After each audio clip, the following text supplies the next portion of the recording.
Alright, folks, and we are back doing some more beacons with Hijacker. I'm not sure what we're going to be doing tonight, but we're going to try to get a couple of the bigger ones in, I think, a little later on.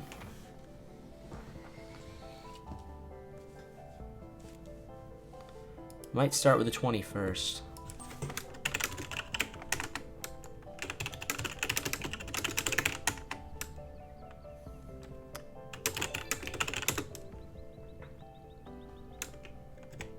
Do I have two?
Okay, we're heading to Billy's then.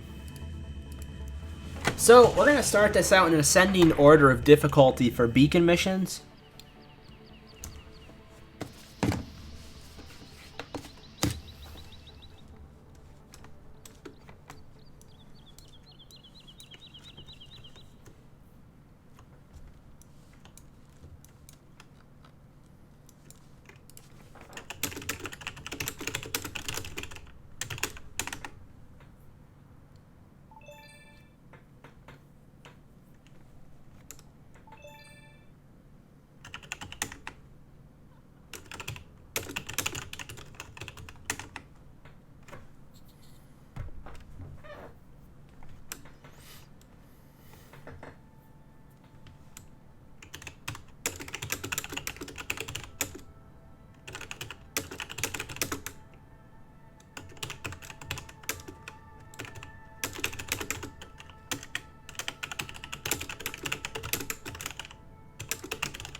That is a lot of HUD.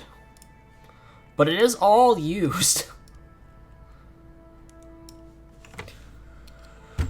Okay, so this is Entropy Universe. And it's a pretty large-scale game. This is, to my knowledge, the only game of its type. It is a real cash economy game. So that means every bit of money that you would use in this game is actually money in real life that you would put into it. No, I don't want to place anything, for darn sure. Let me get all my stuff separated. That should be everything, and I should be fully repaired and ready to go. So, Roxy should be here in a minute. So, in this game, the three main professions that you can choose to do is hunting, mining, and crafting. I have always been mostly a hunter. I had a spree at one point where I was doing some mining, but that was a long time ago. So for the most part now, I'm just doing all the hunting stuff, specifically doing a lot of beacon missions. I've been a friend of Hijacker for a long time. Hijacker's always done these beacon missions. A beacon mission's basically like an instance within the game, and you have an objective to complete, destroying all the enemies, and then once you do that, you have to loot 21 boxes within a time limit in order to get all the money back, and sometimes you don't get all your money back, sometimes you get more. It's all like a slot machine, basically. That's the best way to put it. And trading in this game, trading weapons, is basically like a giant flea market. So that's the best way my friend has put this game. I have played this game now for over 8 years. Well, I've played it technically for 6. But I've been a part of it for 8.5 years. But yeah, I've done quite a bit of stuff.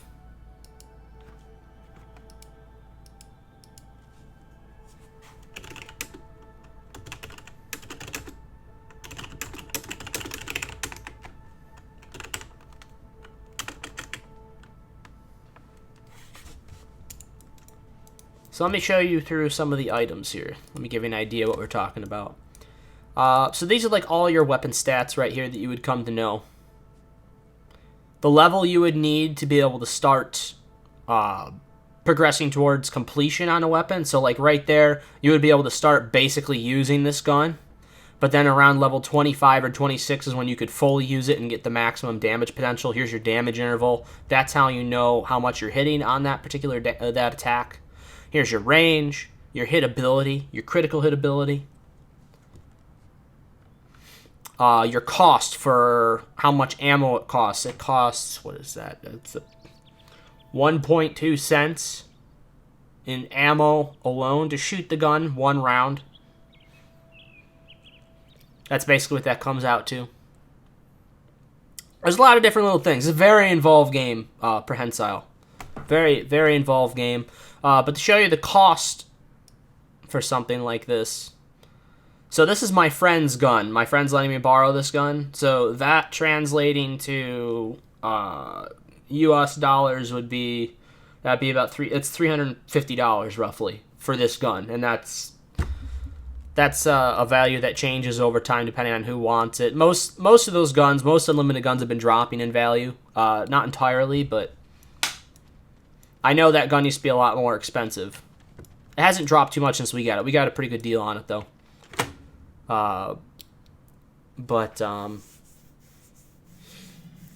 Yeah, so we're waiting for my friend Roxy to show up.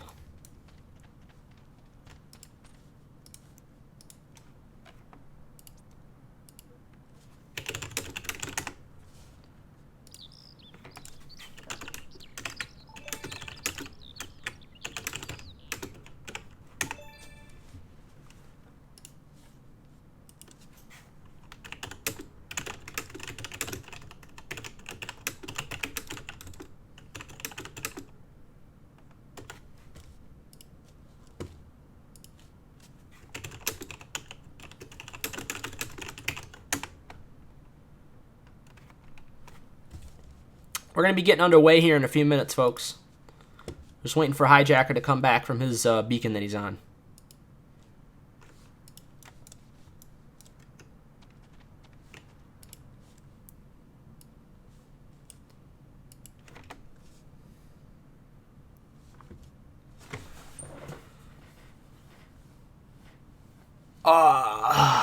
Black market, no.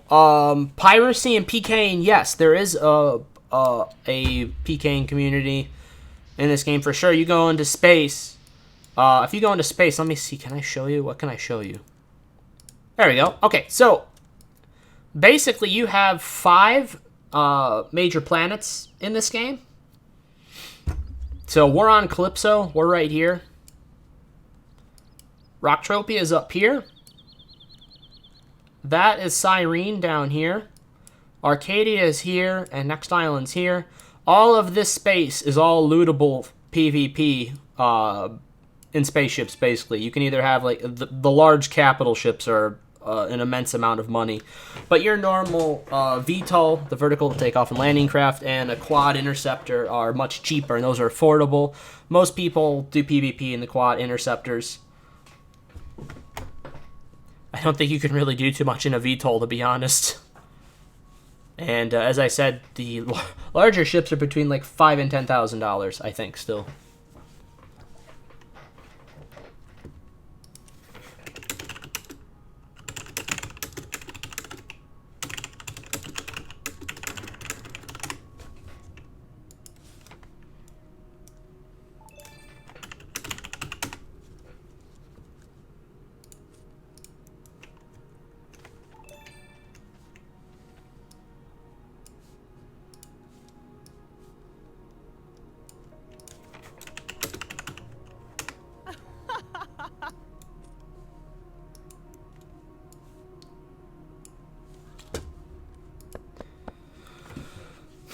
Any massive dickwad corpse like Goon Squad of Eve Pet? Oh, there's groups of people that choose to be slightly harassing, but that's okay. It all comes down to how much you travel through space and also how you travel through space too. I mean, if you're on the slow boat, you take a VTOL like me, you're probably going to get shot up a couple times, but I never bring anything with me that's worth anything. So like everything that I have here, this is all non-lootable stuff. You can't take any of this, thank God, in space. That little, it's like this little thing, the extractor right there, you could. Now that I'm thinking about it, I got to keep that separate for what I'm doing right now.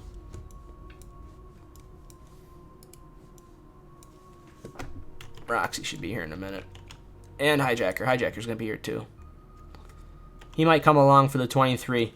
So, to give a little bit of background on the beacon missions themselves and my history being a part of them, Hijacker started doing beacon missions way back in the day, and then when they came out again, he was the first one to really put any effort into doing them repetitively. So he learned them better than anybody else in game. Hijacker has done more beacons than anybody else in game by about 3 or 4 times. And I am probably in the top 10 as far as how many beacons I've been on. So beacon missions have definitely been one of... It's his main specialty. He wrote the guide on it on the forum. And I was there for a lot of the looting of all the rarer items, which is a lot of fun.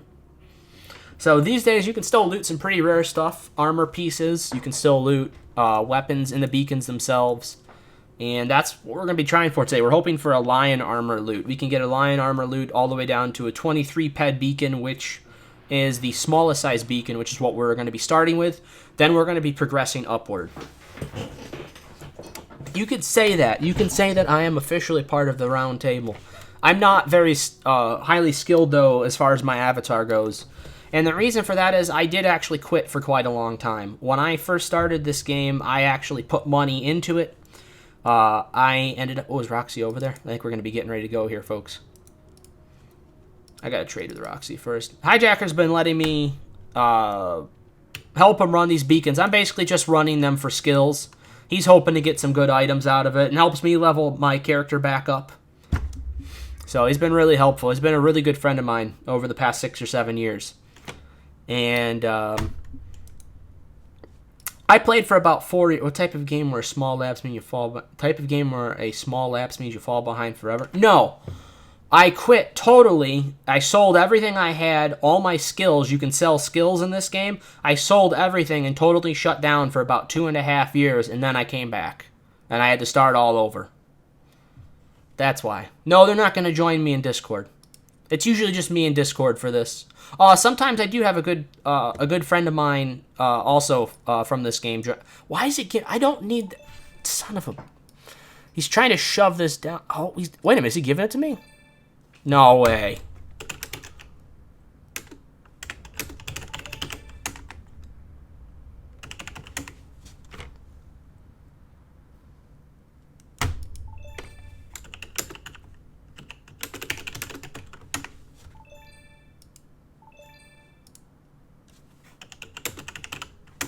Wow, that was an exceptionally nice gift.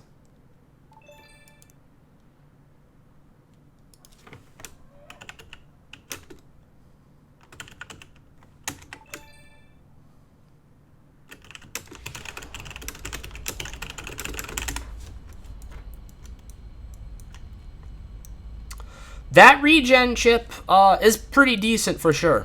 It's starting to get up into the little bit higher skill level. Let me get it out here so we can take a good look at it. So this is the one that I'm skilled for right now. I'm not maxed on this. This is where I should be for decent skilling on a regen chip. So that's where I am right now, skill-wise. I don't think I can actually use this at all yet. Yeah, see? I'm not even in the skill range. I'm 88% of the way before I can start actually skilling on the chip, so using it. So I'm like, you know, level 7 point something probably. So he just gave me something that was, yeah, see, it is going back up in price too. So it is a really nice item. It is an extremely nice item. I can't wait to use it for sure.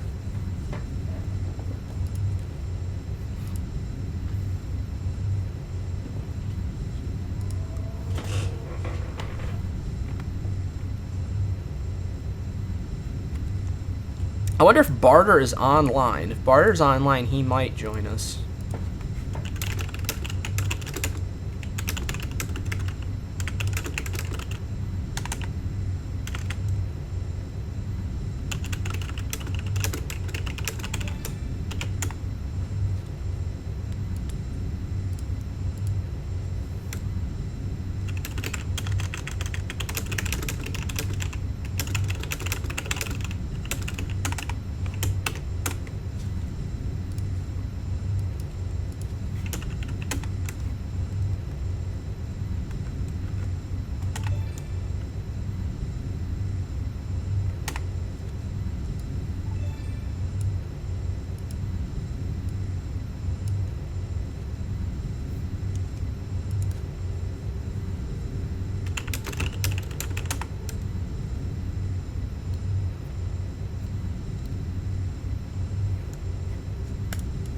Alright, so every one of these beacon missions that I've been talking about has a different entrance location.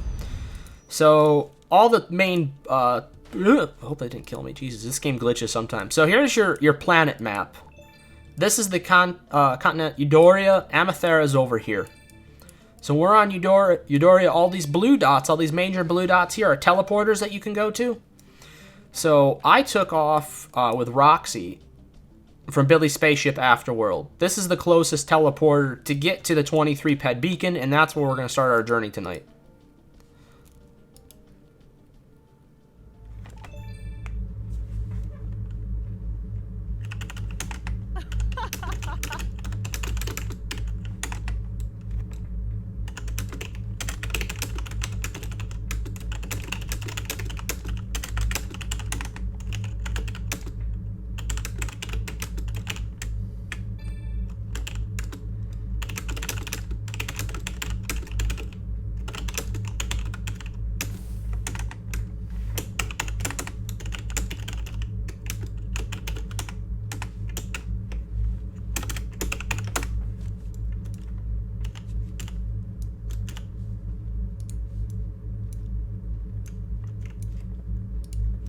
All right, here we go. We went to Billy's, Christian. That is actually where we went. You came on a 23 ped beacon back in the day, that's for sure.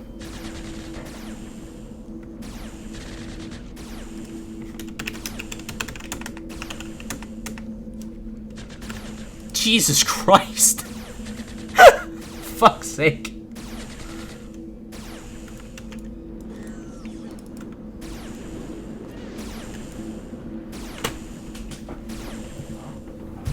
Yeah, Christian did play this for a while.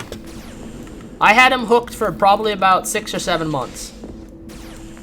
And then he got away from me.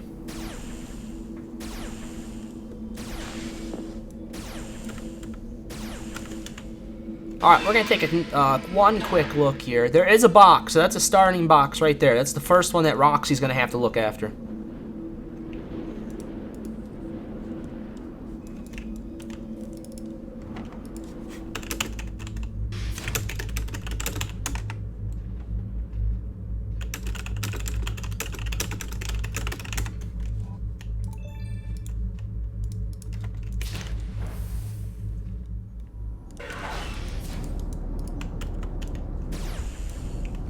Christian, oh no. Flip-Flop's gonna, like, take you into a back alley. What you don't know, Flip-Flop, is that he's a 230-pound Viking and he'll crush you. Unless, Flip-Flop, I can't remember, aren't you? You're a pretty big guy, too.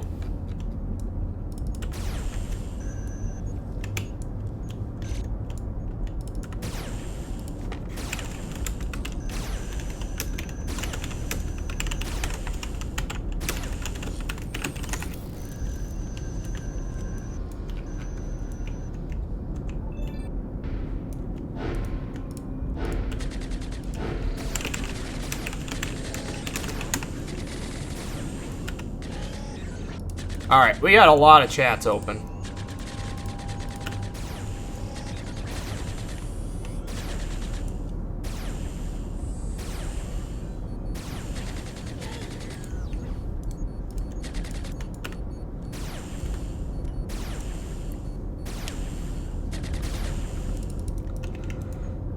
Alright, so we'll take a little bit of a look at this room. This is the room that I normally spend the most time looting in and stuff on the huge beacons, because normally I come in and I usually heal everybody on the larger ones because I don't have the attack power yet. My weapons aren't powerful enough yet to cause enough damage on these things.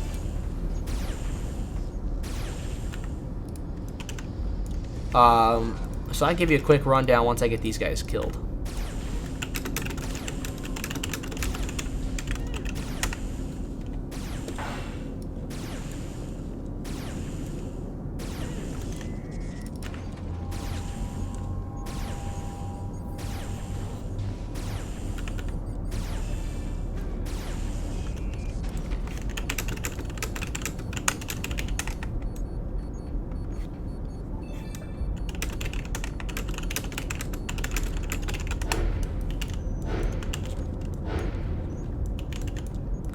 So, this particular room is one of the most complex to loot all the boxes on. You have two side panels to the left and right up top that run along the length of this particular room. You have two middle sections here and on the other side, so we'll take a trip along the bottom. So we have a bottom that connects both sides here. There's storage containers usually along the bottom as well. So you gotta look underneath all these stairwells on all the sides here, and then be able to try and figure out where all the boxes are. In a beacon, there is a total of 21 boxes that you have to loot, and that is the same from a 23 ped beacon all the way up to a 42 ped beacon. Now, the room outlay, so the outlay of the rooms, the order, how many rooms there are, is dictated by the size of the beacon. Now, most of them have the same amount of rooms, they're just put in a separate order. Some of them have new rooms entirely, and then a 42 ped beacon actually is, I want to say, it's almost like it's like 60% bigger, but they don't give you 60% more time, they only give you another 50%. So normal beacons are an hour, and a 42 ped beacon's an hour and a half. Your father's a leprechaun? I could see that. And as long as you're not referring to me. How tall was the milkman? Damn it.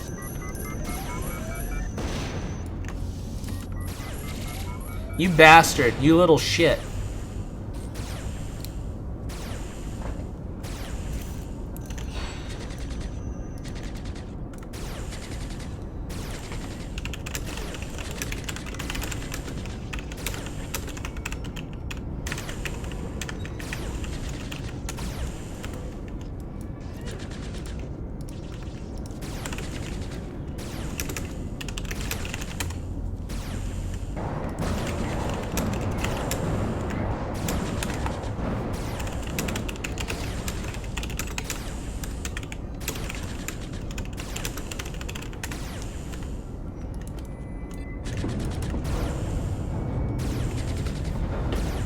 Yeah, well, it's something that you really got to ask for. You know, I don't usually put that on the table. It's something I usually got to know people a while, and then you got to ask really, really nice.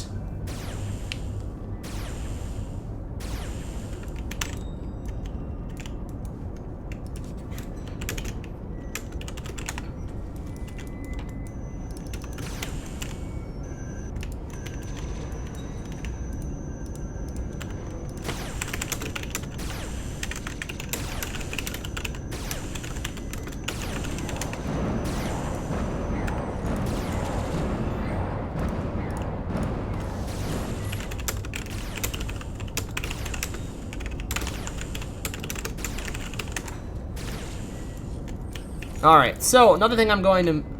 So the glowing sparkles are loot, so your advanced nothing is worth looting. Okay, so let me explain that. Beacons as of right now are glitched. They've gone into a slight state of decay, unfortunately, because the devs haven't really put a lot of time into them. These corpses never used to be here. That is a glitch. I mean, the corpses would stay for a bit, but those sparkles and these blue dots should not be here. That is wrong, and it should not be like that. So that's something that they need to fix at some point. because you don't get any loot right now. You only get loot at the end of the beacon mission itself.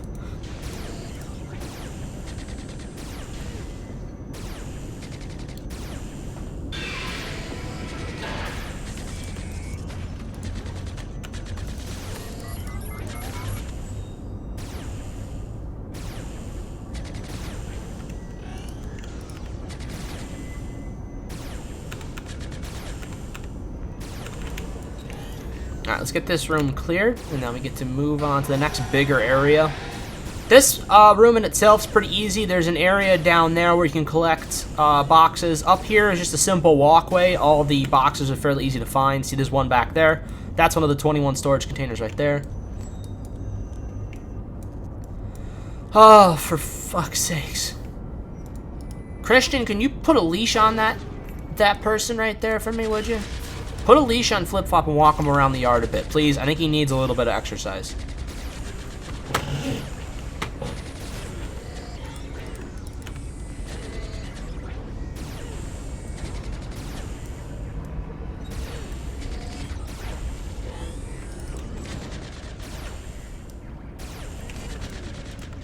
Me? They're waiting to loot.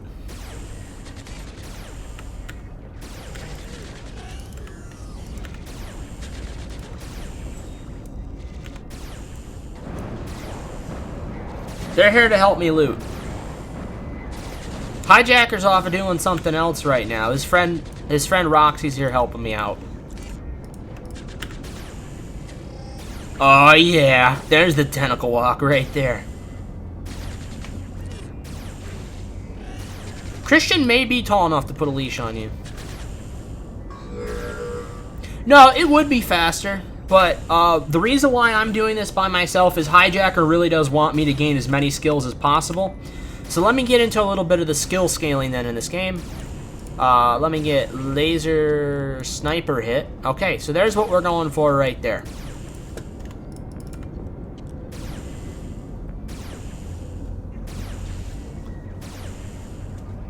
So I'm starting off at 28.86 a level. So basically once that hits 29, I get to level 29. That's how it is. So that's a percentage, basic percentage increase on the levels. And Hijacker just wants me to do as many of these as I can because he's hoping to get me up in level again. I used to be up near, when I first started before I quit and then came back, I was like level 39, I think, before I sold everything. I ended up withdrawing quite a bit of money from the game when I quit, though. It was worth it. I was just starting, I think it was my bachelor's degree? No, it would have been grad school. I was starting grad school, that's right. I was starting grad school. I knew I was putting too much time into this game. So I ended up withdrawing, and I got a lot of money for school books. So I ended up paying for 3 semesters worth of school books. I ended up withdrawing $1,200. So that was pretty good. I put about 600 into the game. And I got 1,200 out. So I doubled my money.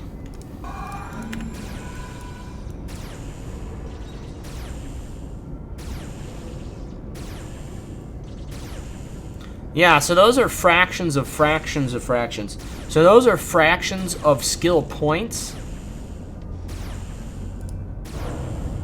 It's like that. All these individual skill points go into making this. So you're talking about fractions of fractions.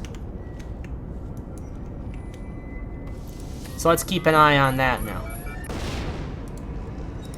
And you can see how much it goes up over the course of playing tonight.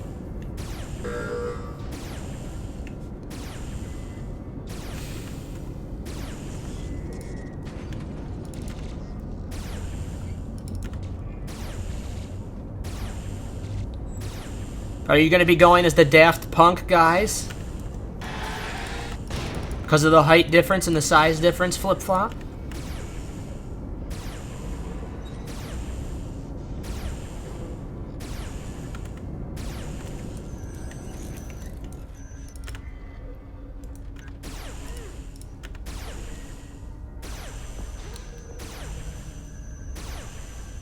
Oh god, it's that bad? Yeah, please put that in Discord and not in the chat.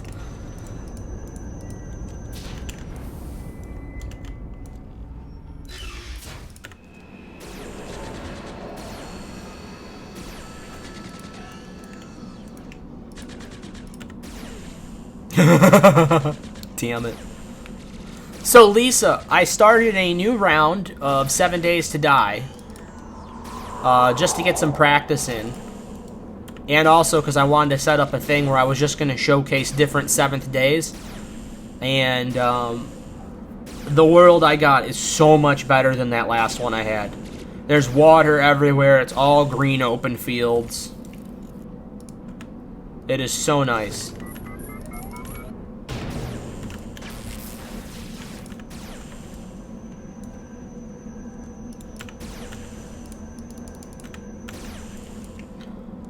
So if you got into the game right now, would you be able to do content like this? The answer is immediately no. You would need to go through a process of gaining some basic skills, definitely get your levels up a little bit, and then if you knew somebody and you had put money into the game, you would be able to do some things like this.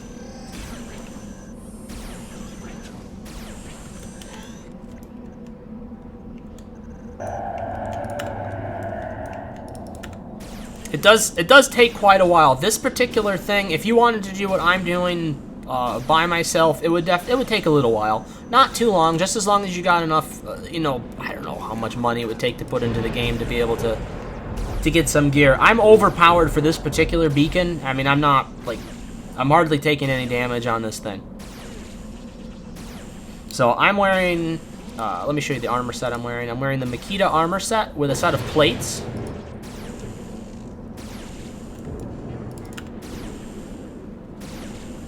So basically, these protection values here are fairly overpowered for a beacon of this size. I wouldn't need that much. So you wouldn't need that. You could get away with just the armor or even a smaller set of armor as long as you have something to heal with. You would have to have preferably a rifle. I would prefer a rifle just to get that extra range in. It's nice to be able to tag the bots, especially when you're lower level. In my case, it doesn't really matter so much right now.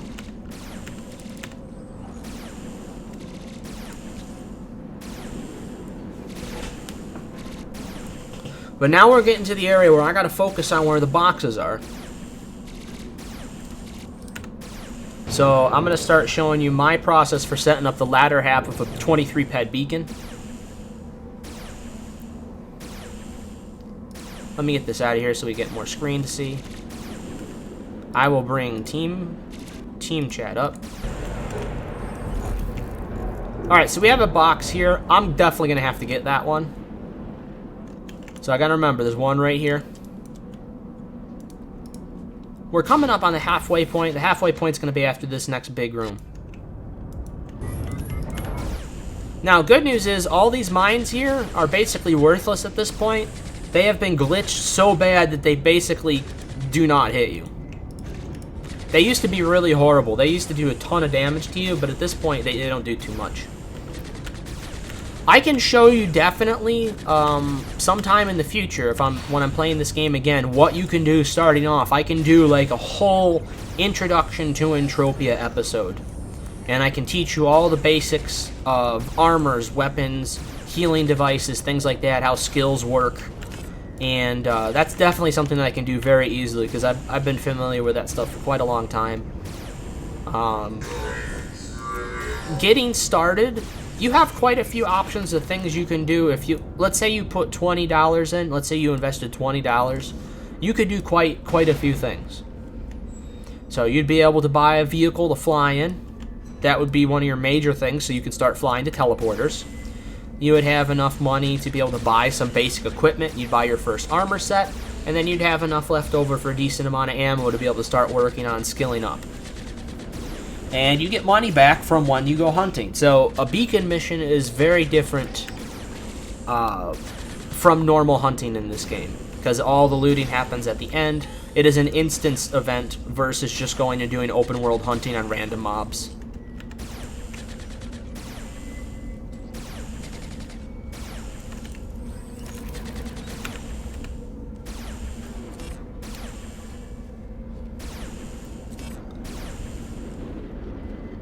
Your name is Clifford?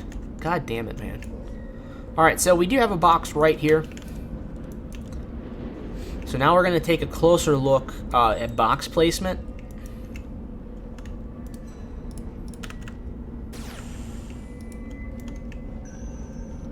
Alright, nothing up here. See that? No damage. That's how freaking broken these beacons are. There's nothing hidden back here. So, everything about beacons is about cutting time down on your loot time. So, if you can strike even a few seconds off, that's an extra few seconds that you get towards completing the 21 box run. You have 6 minutes after the killing of the boss. You have 6 minutes to get out of here. That's all the time you have to get all the storage containers.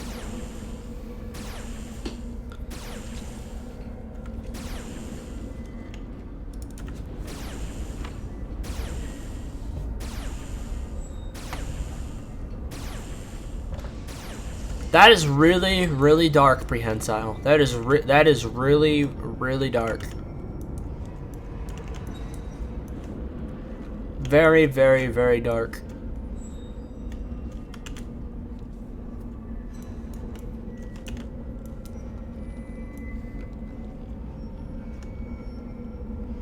Yeah, please don't.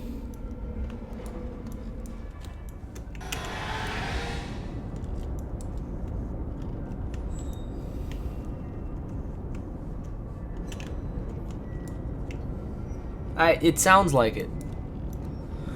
So far we saw one box in the room back there. So instantly, I'm seeing that we do have... Oh, look at that! Oh, that might have been him, though. I think he was actually the one that hit me, not the mine.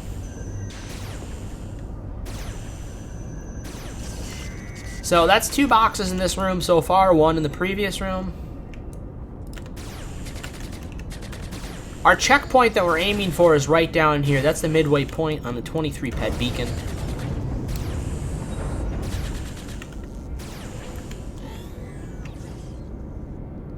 And we have no beacons underneath here, so we're going for the last mob.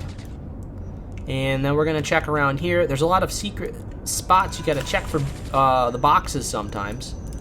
And I'm going to show you one of them that you might not think to look at.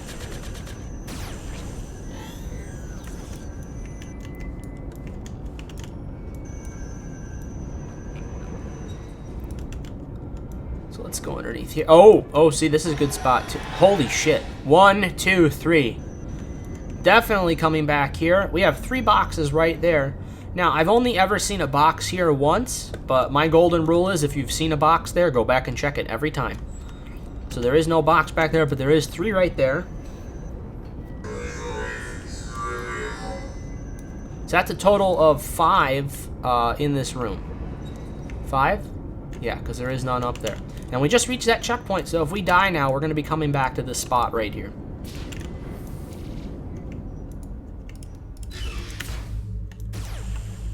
And I'm going to need some more caffeine. What do I got? Ugh. Crap. Stop it. There we go.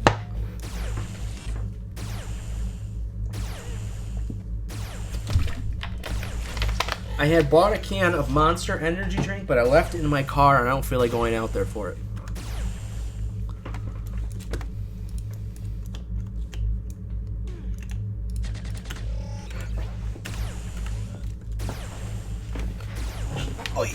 Oh, I definitely set that chair up better. There we go, that's better.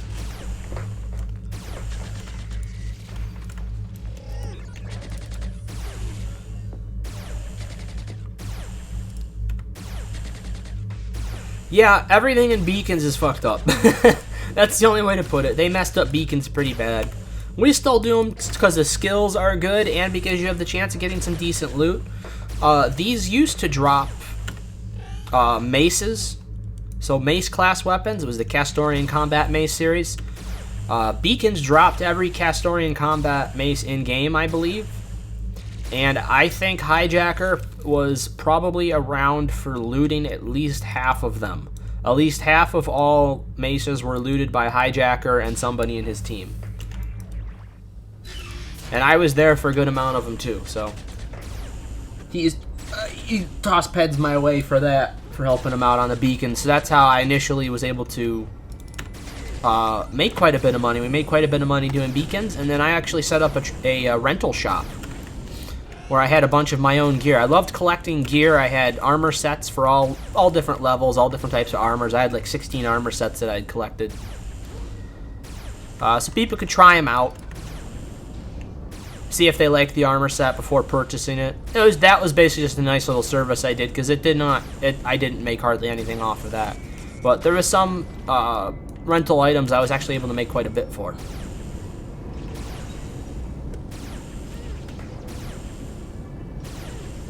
Points? What's the points?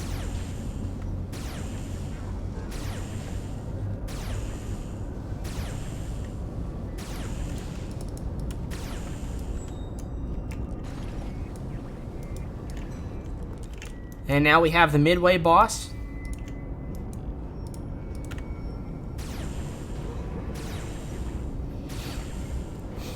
No, we don't have any bots. We have a bot, but he does not do too much, and he does not try to do too much because he saw what we did to our last bot, Muxie. Christian, could you give them a vivid picture of what happened to Muxie? And why? We should probably throw out there a why what happened to Muxie happened.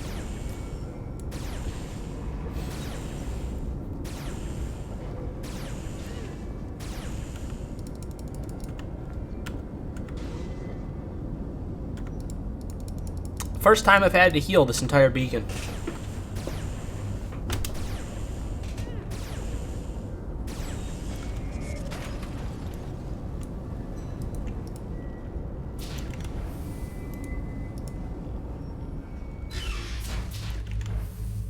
Actually, it was not a... Well, it wasn't just a paddling. Do you remember what we actually said happened to Muxie?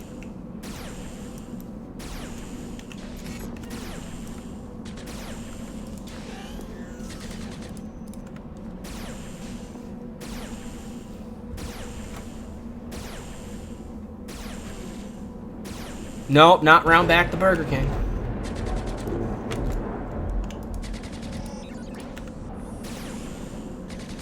It involved a pillowcase and cement.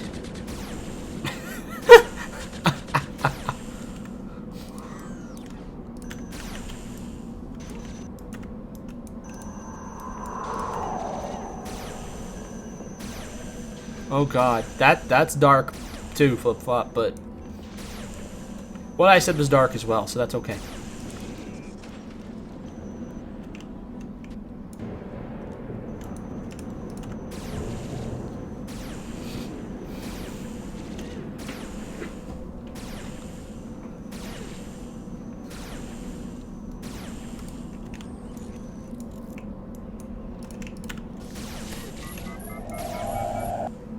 I'm taking... Those mines are broke as shit.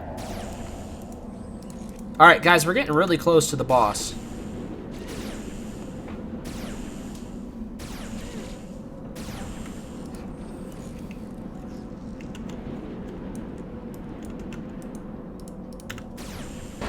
Boss is going to be in the next room.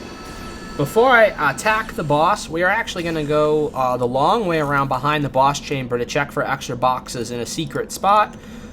Just so, in case there is nothing there, that way we don't have to go about it later when the timer starts. That's why you're missing a pillowcase. Well, either that or that was the pillowcase that you used to wrap your hand in after you sliced it open while you were cutting a tomato. That could be too. Moxie was not abused. Moxie was completely killed outright because Muxie was causing us a lot of pain. She kept trying to ban Flip-Flop and basically wouldn't let anybody say any words at all that were even remotely bad.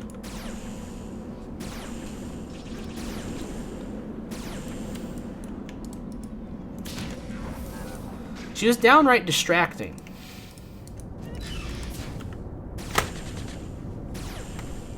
Muxie was not a very good bot, Lisa. Muxie was a very bad bot.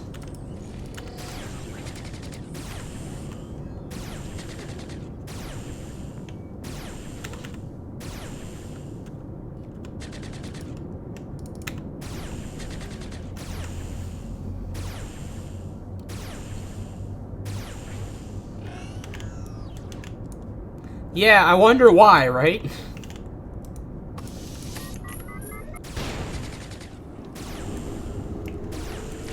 Actually, the best part... Did we lose one? No, it's dead.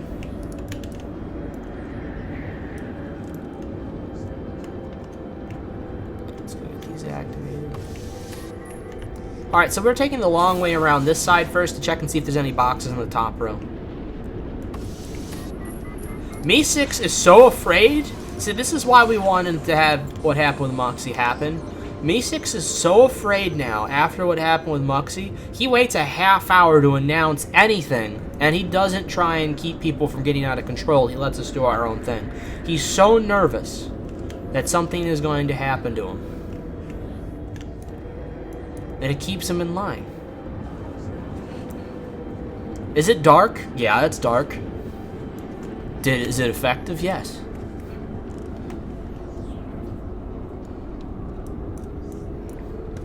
Alright, so I'm going to try and see if this was worth the trip up here, but this is always worth the trip before you trigger the boss fight and before you finish off the boss. Let's see if there's a box. Alright, we're in good shape. There is no box up here, so we're going to go right down and jump into the mob pit down here.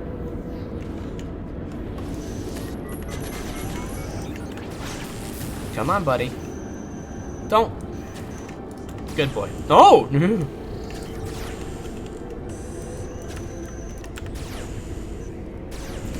There we go.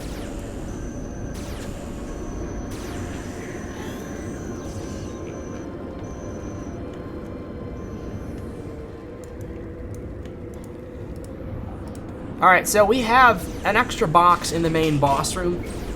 You just gotta remember to grab it on the way out. Not a big deal. This is the main boss box right there. That's got the most loot in it. It has a vast majority of the loot.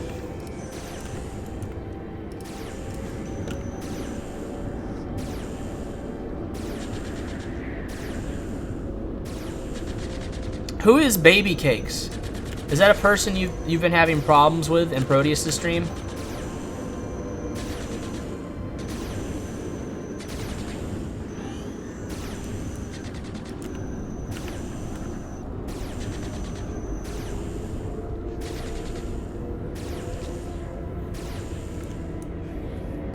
Oh.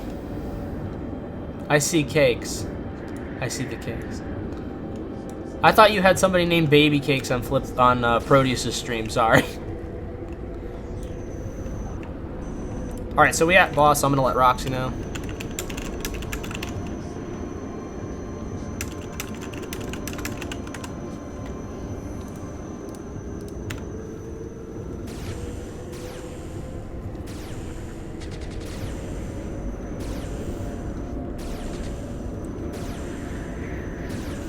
She's getting you, Flip-Flop. She's nailing you. She's on fire tonight.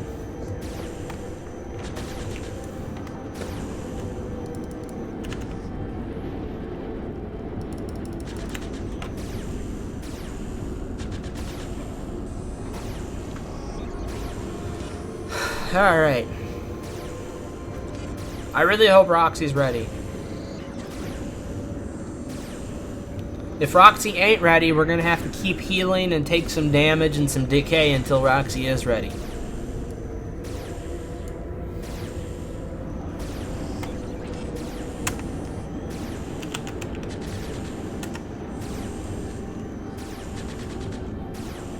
He is the baby. He is the youngest, I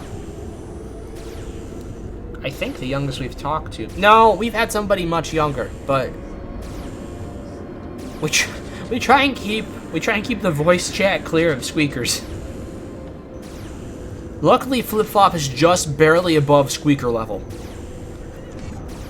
He's almost at that squeaker level, but he's barely above it and just acceptable. Roxy, I hope you're there. Oh, Roxy is there. That one was not that fantastic, but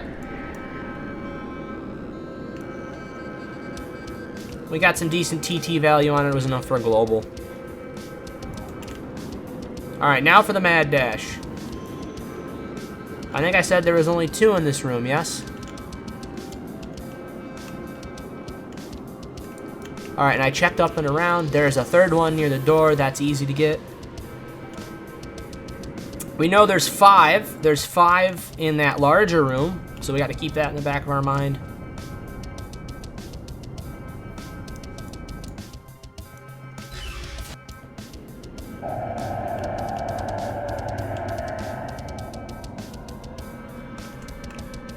You can't loot. The boxes are not open. So any of the storage containers that you pass on the way through are actually remaining shut until they are unlocked after defeating the boss. So yes, that is the exact reason why we're not getting them as we're going through.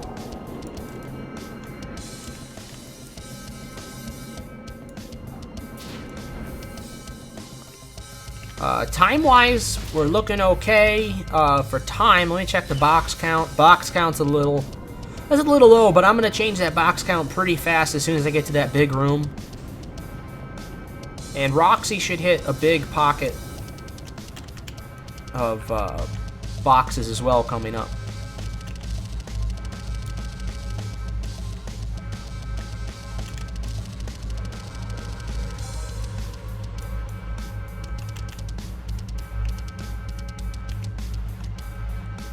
So we have...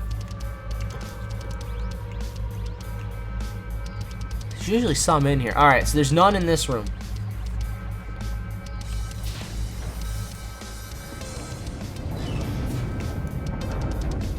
Alright, so here we go. This is where we're going to jack up the box count a little bit.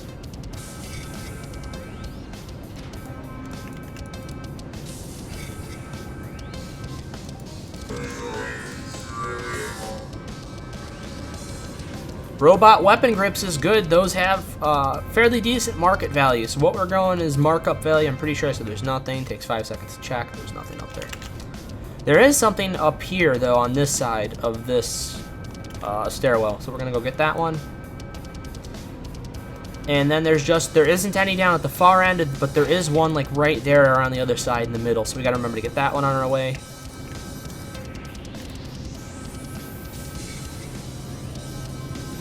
Alright, we're down to the halfway point. And we have 11 looted so far. It's 12. I think it's right over here. 13. 14. 15. 16. Roxy just hit a huge bunch of them. Now we're definitely getting into that safer zone where you don't feel quite as bad. You know you've got a decent amount of boxes. We're going for all 21 though. If we can find all 21, that's always a good thing. If you get 20 though, don't worry too much. The smaller boxes aren't a huge percentage of the loot, so if you only get 20 out of 21, it's not usually too big of a deal. It's very rare to get a high-end item out of a small box. Though, having said that, we have had lion armor loot out of the little boxes, and those are usually worth between, you know, $50 and $100 a piece, and that's US dollars, depending on what the part is. Alright, Roxy's over there. I see one already, so we're going to be at that 20 mark.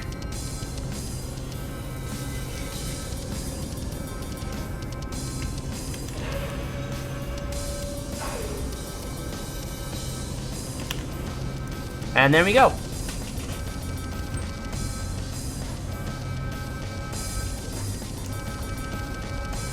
So there's the amount right there, and we got 21 out of 21. So that was flawless as far as looting.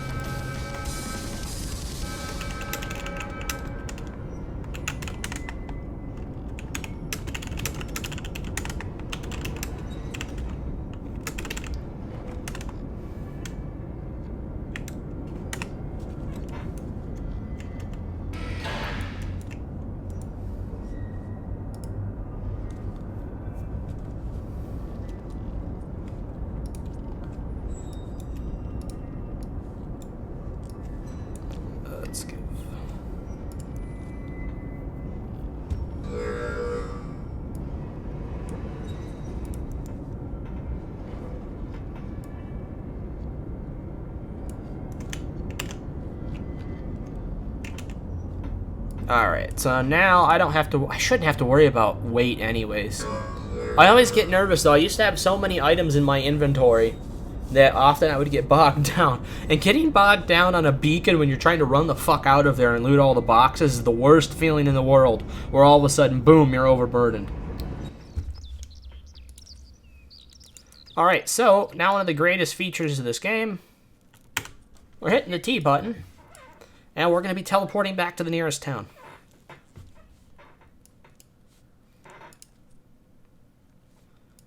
How much ammo did I go through? Oh, I didn't go through a lot of ammo. We're doing good.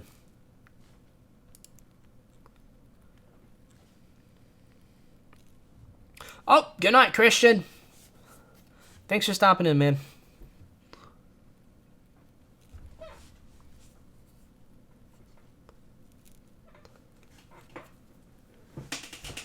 Alright, so now we're going to be trying one of the more difficult beacons, but not that much more difficult. It's only the next one up in line. The 25 ped beacon is still fairly easy. It's actually not going to be too much more damage incoming to me. I am going to be taking some hits, but with a little bit of healing here and there, I'm going to be just fine.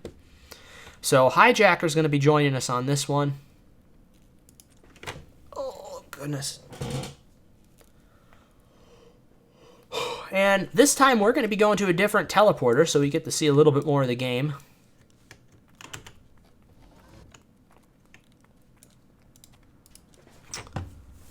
Let's go over and check out the teleporter network. So these are all the places that I have access to. And in this one in particular, we're going to Zephyrus.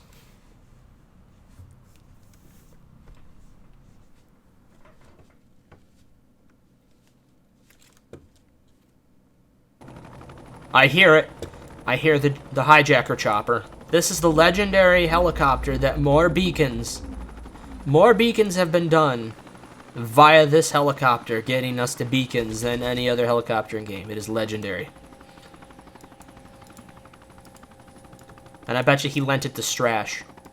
He must have lent this one to Strash. He lends this one out to Strash a lot. Strash and I think, oh hell, Bling maybe.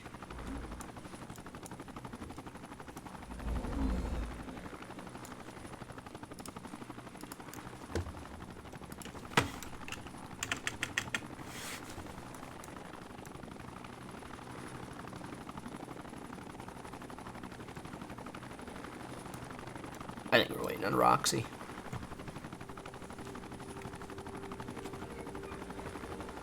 Oh, Roxy just popped in.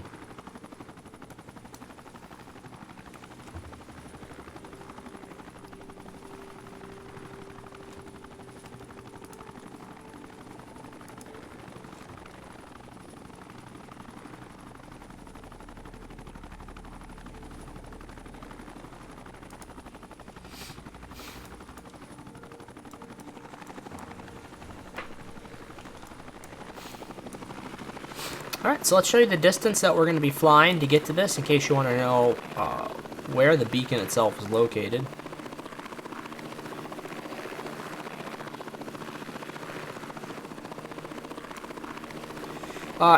Thankfully, for most of these, you can see them once you get up into the air high enough. Most of them can be seen visually fairly easily within a short distance. You don't have to go too far to be able to see that smoke. This is the easiest one to pick off for sure. Billy's is a little bit further out of the way, that first one we went to. But, don't need any magnification to see that. 25 ped beacon is not so bad. The 29 one we get into is the one that I'm going to start having some issues with, because they do hit a lot harder.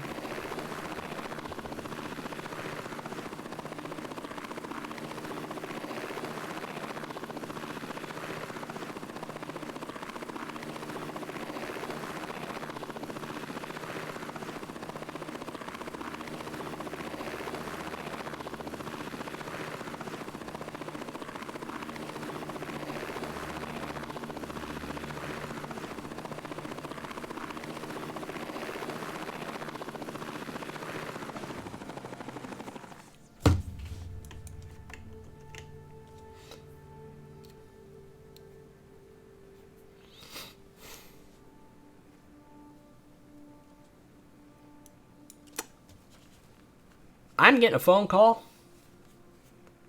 Give me one sec. I'm going to get into the beacon.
Okay, I'm back.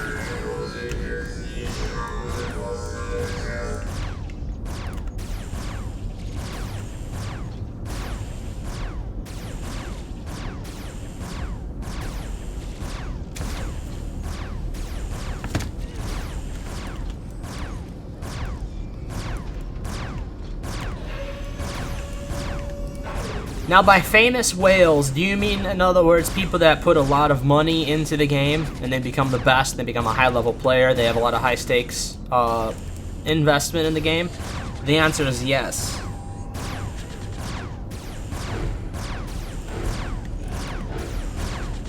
There's definitely a lot of upper-level players where you would know the name pretty quickly after starting to play.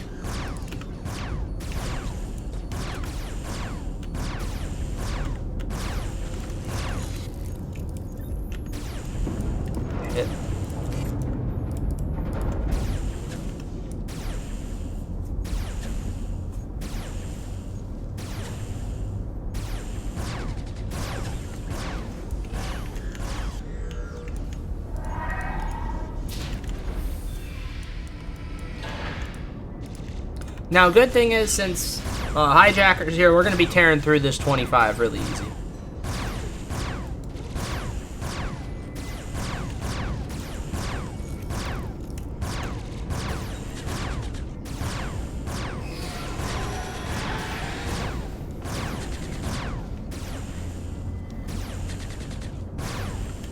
To be perfectly honest, Hijacker is one of them.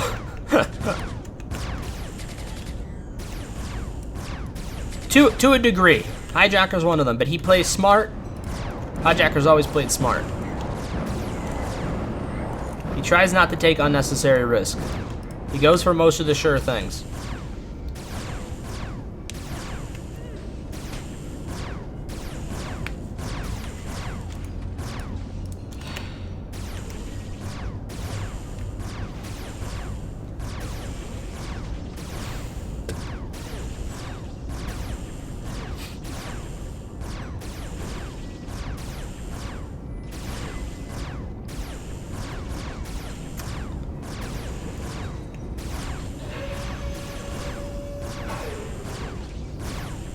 Yeah, beacons, the idea with a beacon is that, yeah, it can go bad, but you're gonna get loot. That's the idea.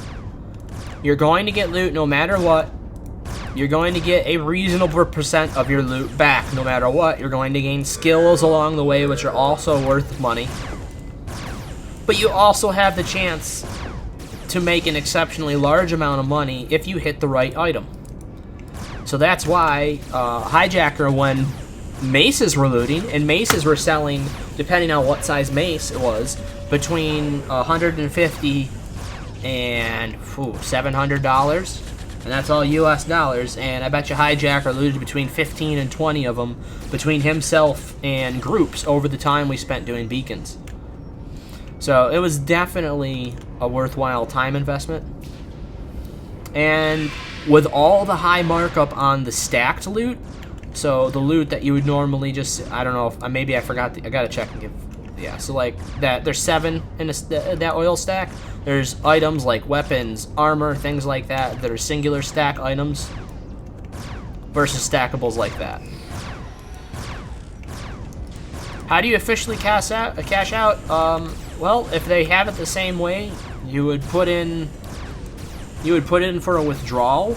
It's a process, and it takes around 75 days usually for that money to actually get back to you. It took mine exactly 76 days. So it's got to go through the banking systems, and mind you, this game is based in Sweden, so things take quite a while because that money is then basically coming from Sweden to get to you.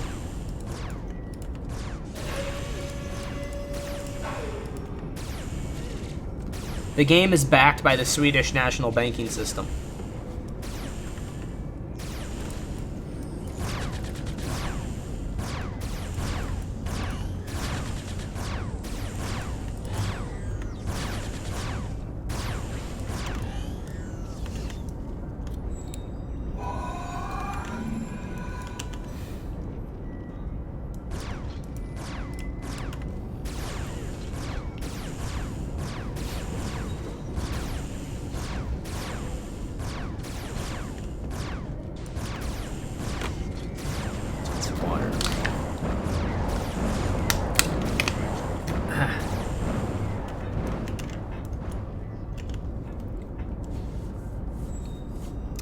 I have no idea what armor, and I know what armor set he's using. I don't know what gun Hijacker's using right now, but Hijacker has some really nice gear. I think his armor set's probably worth about $1,500, something like that. My armor set's not worth anywhere near that much. I lucked out. The reason why I was able to have as nice a gear as I did coming back in, because I never put money back into the game when I came back. I just made money. I knew how to make money. I did odd jobs for old friends and stuff like that, and slowly built up my capital. And I had saved up enough to do one hunt during the Great Migration that happens every year when a lot of the biggest mobs in game come around. And I hit the biggest loot of my life. I hit a loot, it was 1,670 PED, which comes out to $167. So I hit $167 loot, and I spent it all in purchasing my armor, healing kits, some melee weapons, things like that. Just items that I knew I wanted to have for over time. So now, all the money I make, basically, I just put straight into ammo. I can put it straight into ammo and furthering my skills. Because I have a really, for my uses, unless I was to hit something stupid big, really I am maxed out for my potential for gear at the moment. It would take a lot of effort. It would take tons and tons of effort for me at this point to be able to grow gear-wise and still be able to get out and have fun doing hunts and stuff. So right now I'm just having fun. Sometimes I go in halves on an item with a friend, and I'm able to get something that's fairly cheap. You know, something that only costs $20 or $30. But for the most part, I don't spend too much money anymore. I just go out and I hunt when I want on occasion, once I've saved up some ped and stuff like that, and I just have a good time. And then I can do beacons with Hijacker anytime I want, because he basically grows them in his backyard. He buys them. He buys a ton of beacons. There was at one point when Hijacker had 350 beacon keys. So beacons you have to enter using a specific one-time use item. And Hijacker has gone through more beacons than anybody else. Period. There's no arguing it. He has, because he's bought most of the beacons in game. When they first came out, he bought almost every one. So we used to do back then. This was 5 years ago, maybe 4. I can't remember how many years ago. Probably 4 or 5 years ago. 5. It was 5 years ago. We used to do about 10 to 12 beacons a day. It was ridiculous.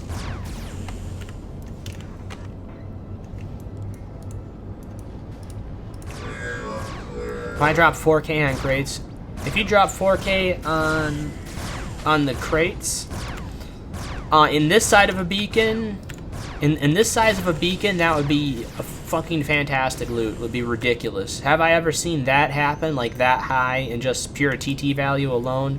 I haven't on a 25 ped beacon. That would be great.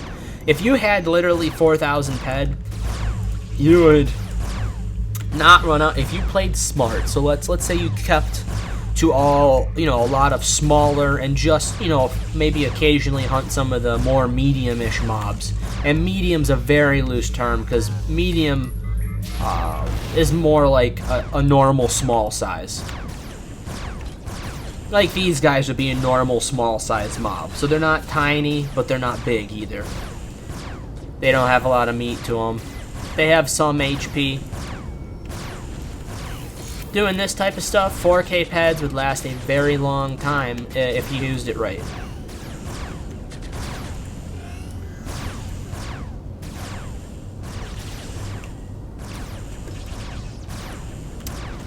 But to give you an idea,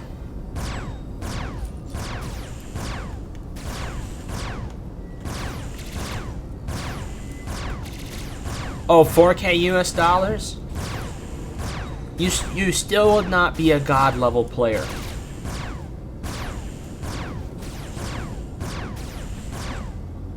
Oh, if you got some strong boxes? Yeah, if I drop 4K on crates, would it be a god? Your best way to gain skills and to become powerful in this game would be to buy some skills. Buy skills outright. That's your best way to do it. You can purchase skills. You can literally take skills off of your avatar at any time as long as you have enough and sell them. So a lot of people do that for money. A lot of people do that when they're cashing out, like I did. I had sold everything I had. So basically, you can make yourself Uber if you have the money. That's true with almost anyone in these games. But more so in Tropia because it's a lot of money. You would need to become Uber.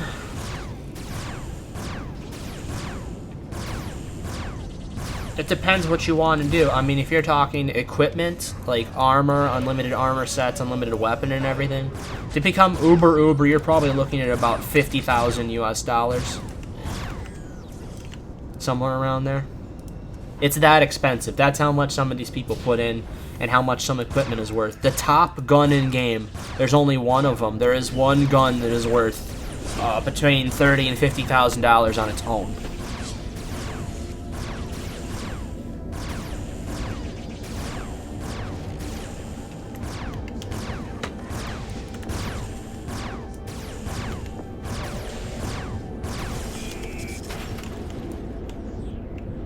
But yeah, I mean, even if you put in, if you put in like $100 over the course of,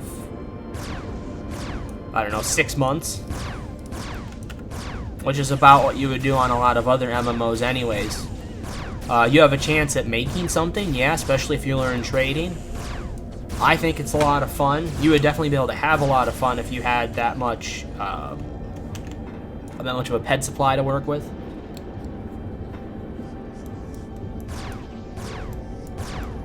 But I mean, just to start the game off, really, if you had $20, it's a very worthwhile game experience. You could experience a lot of what this game has to offer for 20 bucks, for sure. Could you fight things that were big? No, you couldn't fight things that were big right off the bat. You would need time to gain skills and stuff, and it might take another deposit to do that. But you would definitely be able to fight a lot of different things. You could try mining, you could do a little bit of crafting. It's a worthwhile experience if you want to try it. I think so, at least. It is definitely a long haul type of game.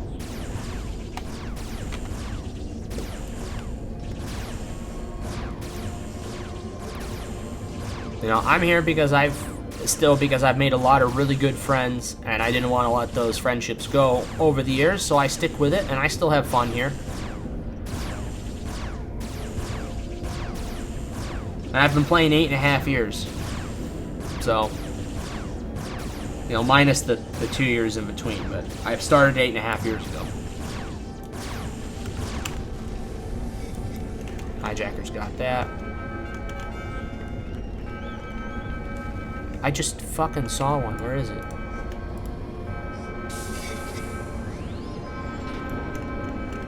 I think this was shit loot.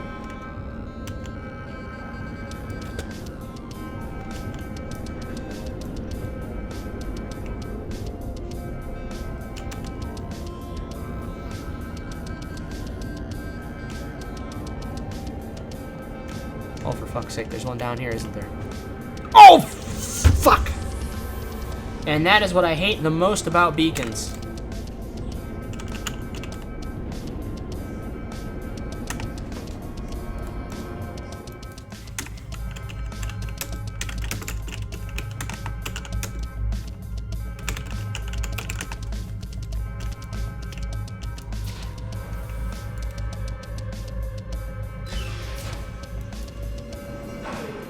One of our good friends, Strash, is very famous for tripping down the flights of stairs and dying instantly. It happens in beacons. It's something they've never fixed.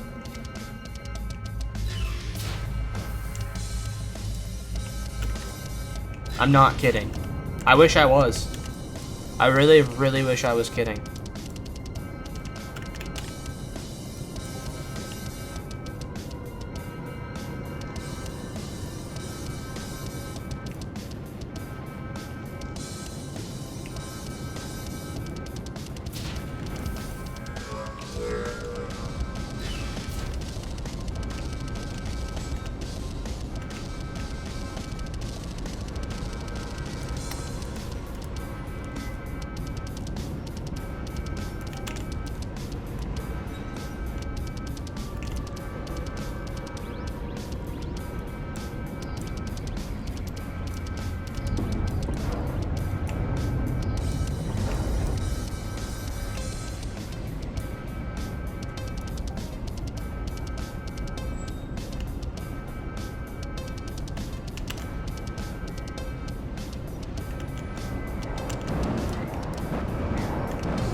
We got 2 boxes up here, that's good.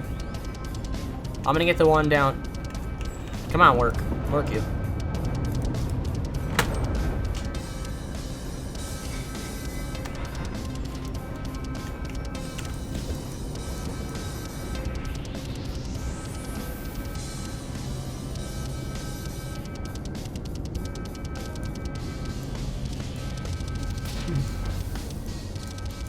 What are we at? We're at 13 and 250 left.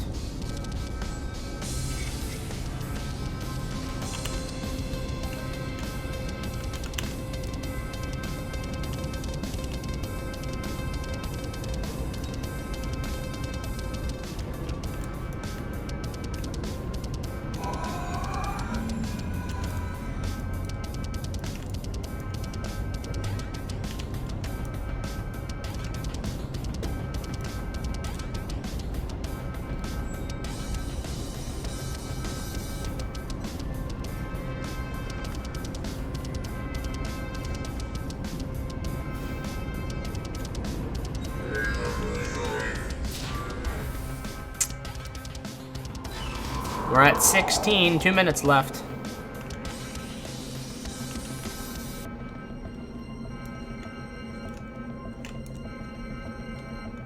This one we may lose 1 or 2. Here's one.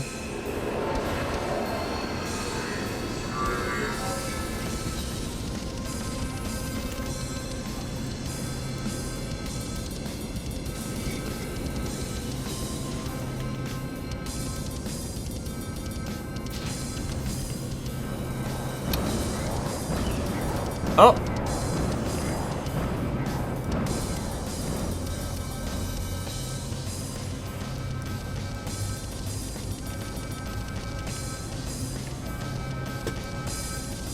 20.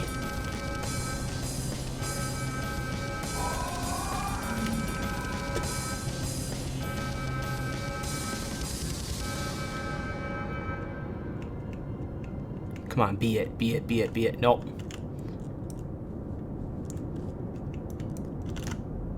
Keep running, you bastard.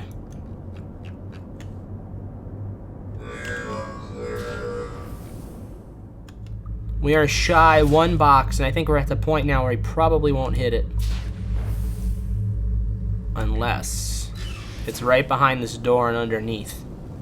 In which time this should be just enough time to get to the spot that Hijacker always forgets to check.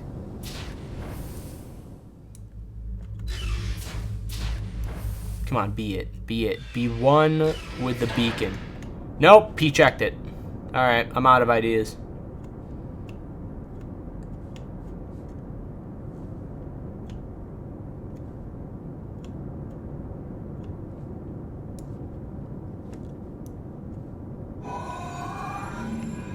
$20 out of 21. Bah.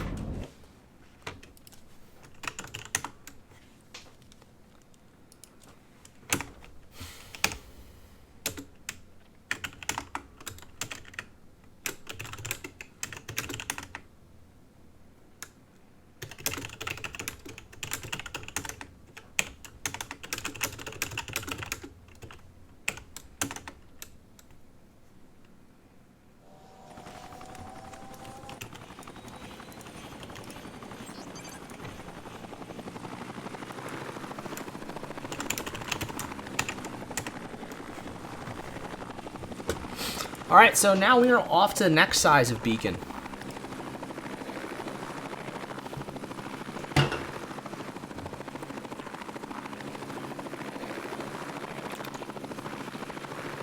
So for those of you just joining us, for those of you who haven't heard this before, beacon difficulty goes up according to how many peds they are worth. The smallest beacon is a 23 ped beacon. Then it goes up to a 25 ped beacon, which is the one you just saw us do right there. After that is the 29 ped beacon that we're going to next. There is two 35 ped beacons. There's a 35 easy and a 35 hard. It's confusing, but the numbers on the beacon as you see them are different. I couldn't tell you the order of the numbers that makes it different for the difficulty, but if you look at it, Hijack would be able to tell you exactly, because it is confusing as all hell. So there's two 35 ped beacons. There is a 39 ped beacon, and then there's a 42 ped. 42 ped is only accessible if you have a special serum. You have to have a special serum in you in order to be able to get to this area of the map right here.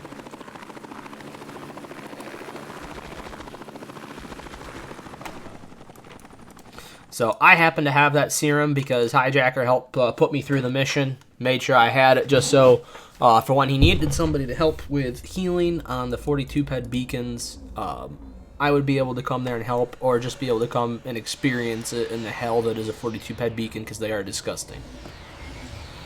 We are heading to Libus Heights teleporter. Libus used to be a pretty famous teleporter where you would go and hunt a lot of different creatures. Since then, the original Libus teleporter has actually been destroyed, and now there is a new Libus teleporter, which is an apartment complex. So people can purchase houses here, which I've never found the idea of spending so much money on houses, though apparently I think these ones you can have little farms and stuff with. I don't understand it. I don't get into that. It's such small amounts of money that you could gain from this stuff. I'd rather just do odd jobs, and then any money I get, I'm investing straight back into ammo at this point. I've already got the gear that I need. It's just a lot more time investment. And also, I don't feel that I need, like, people are farming stuff.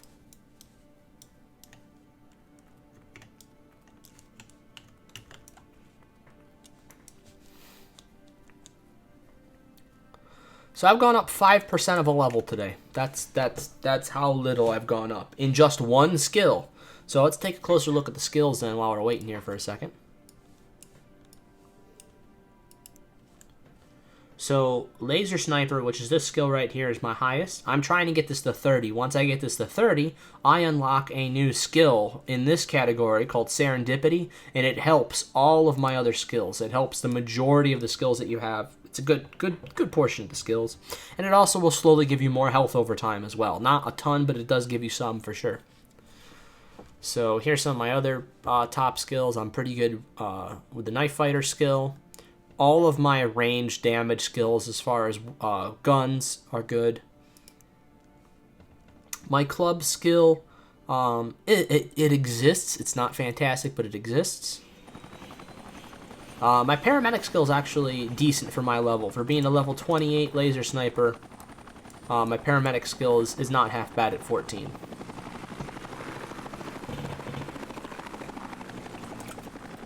But I do want to get that higher for sure.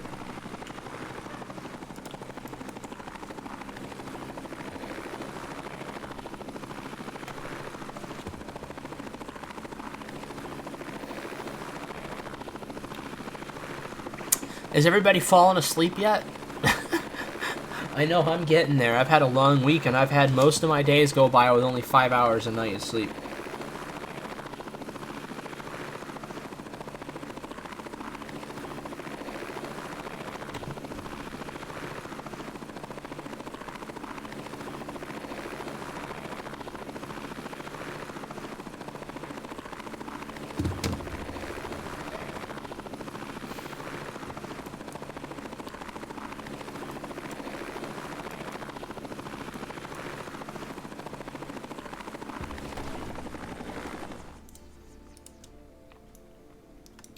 Aww.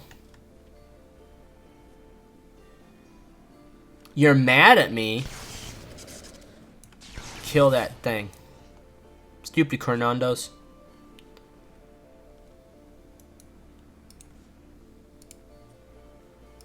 You're mad at me? Oh my god. What? What do you possibly have that you could be mad at me with?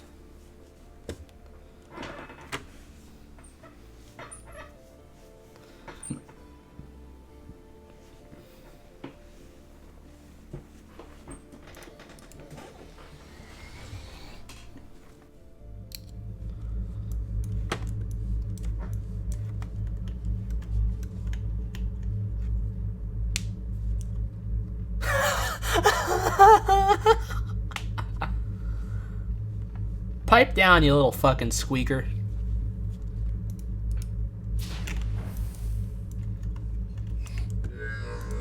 You're always snarky with me, calling me Gramps. If I can't call you a little squeaker bastard every once in a while, then I don't know what the world's coming to.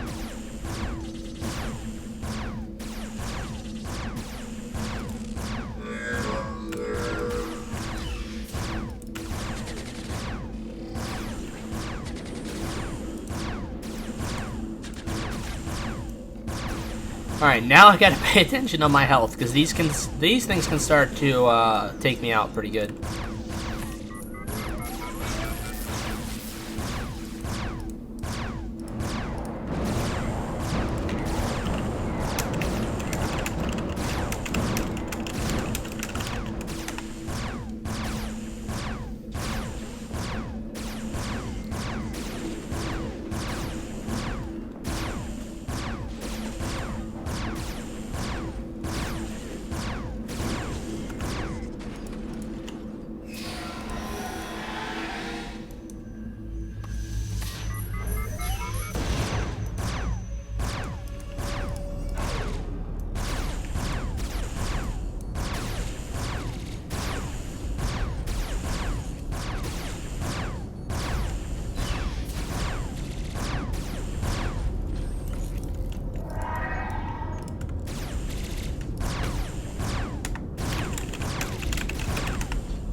That's pretty sweet.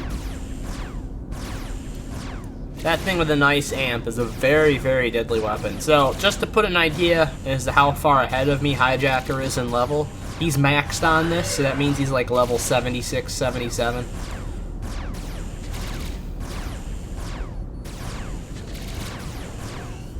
And that's because he's been playing for like 12 years and has put a lot of money into this game and a lot of time.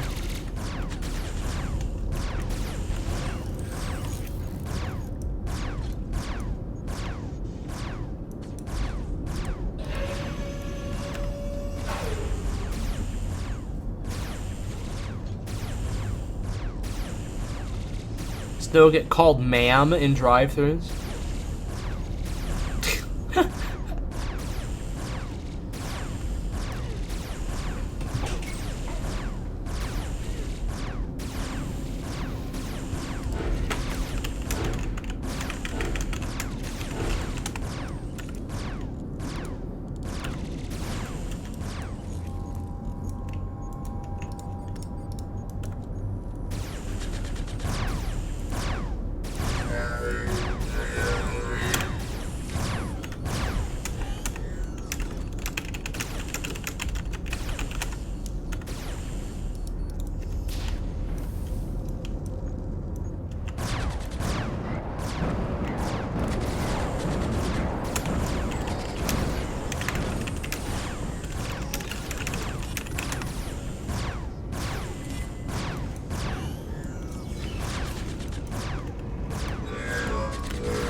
I ain't getting hit too bad by the little drones still.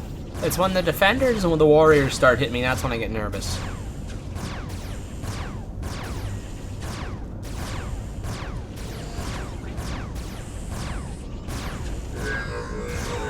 I'm hoping we see a neat weapon drop or something, or at least it's a nice piece of armor that can drop fairly readily from beacon missions these days.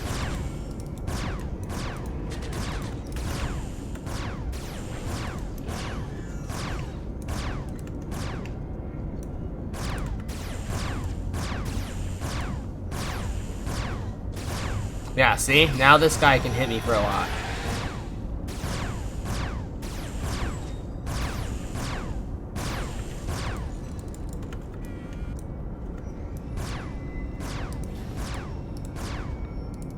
Alright, so Hijacker's going to work on clearing out that main room while I take out everything inside the stairwell area. That's usually what I end up doing on the 29. With my current gear setup, I'm in pretty good control of what's happening, but sometimes I get hit with a really bad crit hit, and that can go south. But usually in here I'm okay. It's usually just drones. I think there's 2 warriors upstairs, 2 warriors I gotta kill upstairs. They're a little bit better than the troopers, I think.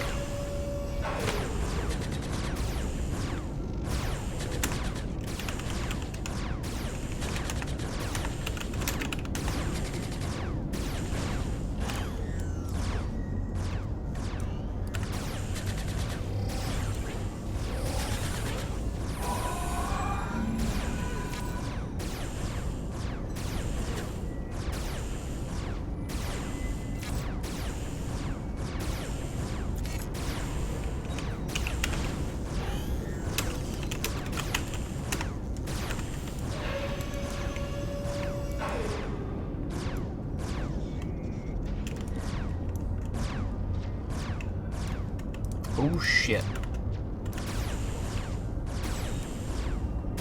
Just gotta take it easy. Roxy's just here to help us loot. She's a friend of Hijacker. She makes a little money on the side, helps him with a lot of stuff. That's the way to get ahead in Entropia, is to have a lot of connections. You know people, and you're able to do little odd jobs.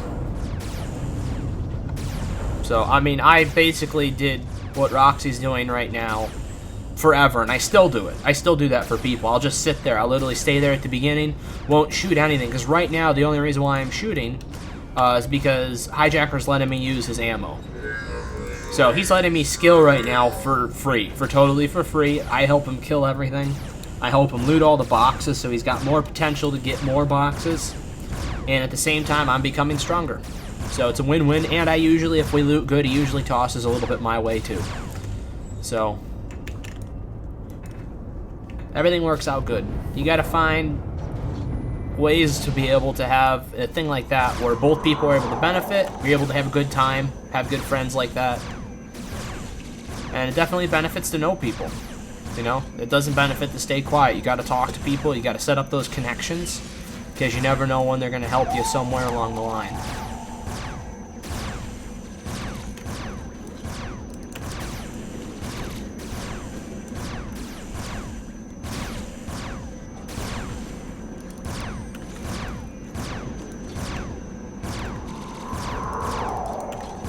So let's say you run across a person you know that needs a specific item to craft a weapon or a piece of armor or something like that. You know that they buy them all the time. So if you know that you're going to be hunting a lot of that creature that drops an item that they need, it's a good idea to at least set up, you know, get them on your friends list and at least keep in touch with them every once in a while and then start trading with that person. So it's nice to have people on your list that A, will be able to buy things that they specifically need. You don't have to deal with the stupid auction and worrying about auction fees. You can just sell to people directly, getting people what they need. And then that's also a great way to start making friendships in this game too. Because then they say later on, hey, you want to go do a team hunt? And then they go out and join you for a team hunt at some point. And that's how that can start. I mean, I met a lot of my friends in game selling blueprints.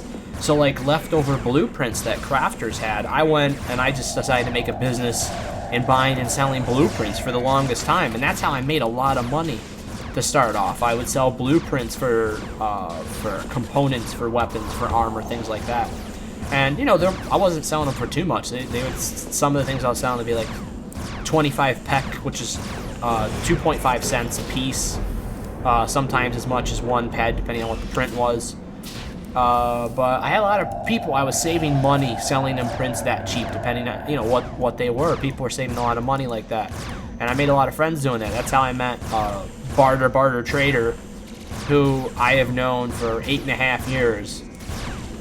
And I've known him since my third week playing this game. I met him selling him some blueprints. And then, you know, within the past 3 years or so, we've become really close. And he's the one who always joins me when I do the bigger streams when I'm out hunting different things, the big game hunting. He's the one I'm with for that. So we go out and we hunt a bunch of different things. Oh fuck! He hit me with his sword. The sword's what I don't want to get hit with. See, he's changing attack type when he gets closer. That is very mean.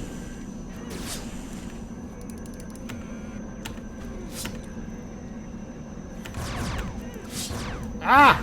Oh shit, get off. Get the fuck off of me.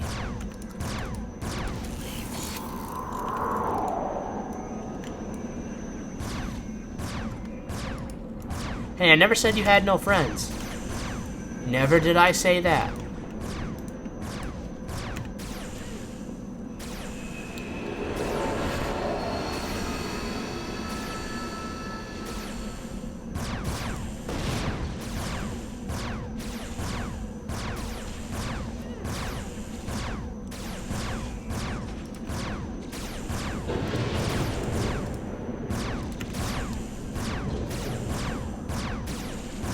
Wouldn't be wrong, though, but that is not the point. Oh, flip-flop, you little shit. If you can't take a couple jabs every once in a while, you gotta stop dishing it out. I verbal spar when people verbal spar with me.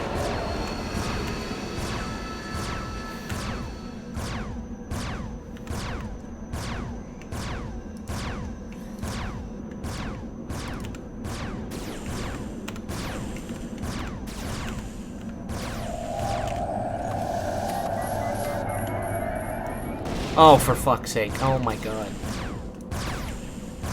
Ugh. Why?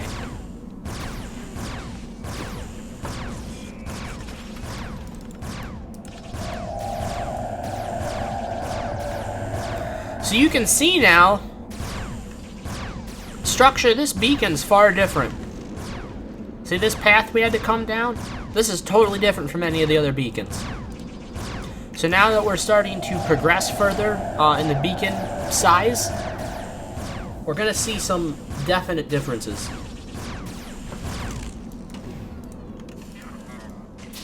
One of these days, I am hoping to do all the beacons in a row from start to finish with all the different sizes. If I have a full day ever to do it, I think that would be a lot of fun to be able to showcase the difference from start to finish of how crazy, insane bad these things get. So, for instance, a 42 ped beacon, if something launches its attack and it's not an AoE attack, somebody's probably going to die. Like, no matter how much HP you have, no matter how much armor, you're probably going to get one hit KO'd. So you just keep throwing people at various mobs, and then you wear them down and you kill them that way.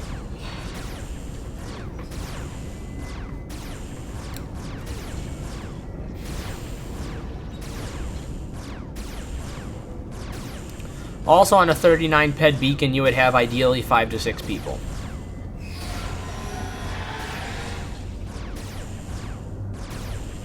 Hijacker's over here shooting sideways there.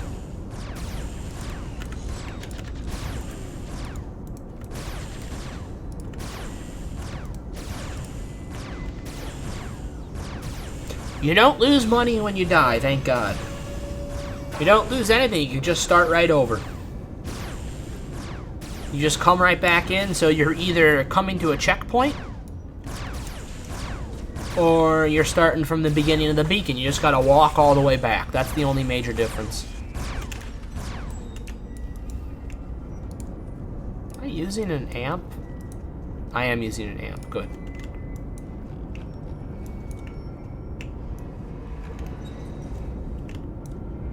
Yeah, so it's very low stress, really. In beacons, that's why I like beacons. It's really low stress. You're able to get back to anything, even if you die and go all the way back to the start. It only takes a couple minutes to get back to where you were. If you die on the planet side, sometimes it takes like 10 minutes to fly back to where you were. Or let's say you have a teleport ship. That might be able to get you back a little bit quicker, which is ideal, especially with mobs that regenerate their health. So in this case, though, it's fairly laid back, you know. The timer's there, but I mean, when you're doing this with either a decent amount of people or with somebody like Hijacker who can solo up to a 35 hard by himself, just with somebody helping to loot, he's really close to being able to do a 39 by himself. So what we're doing is a 29 right now, which is extremely easy in comparison. Whereas he's killing the hollow entity, isn't he? He's probably going to be dead by the time I get over there. But right now, this is very laid back. This is just good skilling for me. With now being on the 29 ped beacon, we have a reasonable chance now for getting a good loot. We have a much more reasonable chance for getting a piece of armor.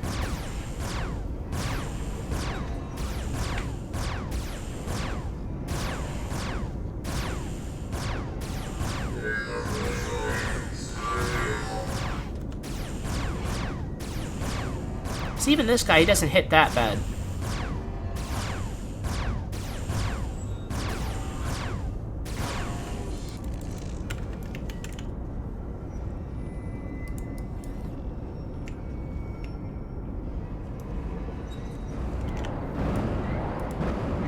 There is no boxes up here, period. I gotta try and remember, there's no boxes up here.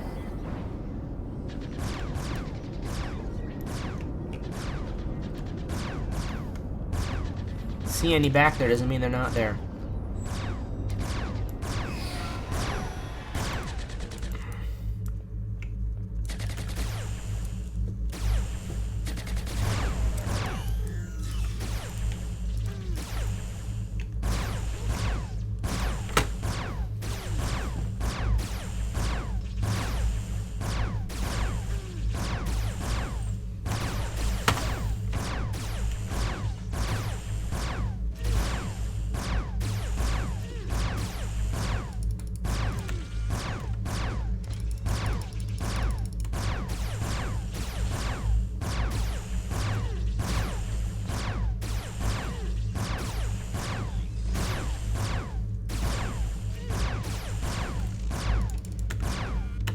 Ugh, I'm getting tired. This is definitely the last beacon of the night.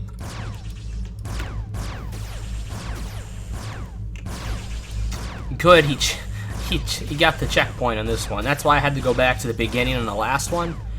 We forgot to tag the checkpoint. You just gotta step on the checkpoint. And in this case, I think it's like right over here. So now, if either of us was to die, we would reappear right in that room, which is excellent. There's no more walking back. So basically, you die, head back instantly. So if you trip down a flight of stairs, like I did, you could end up right back there.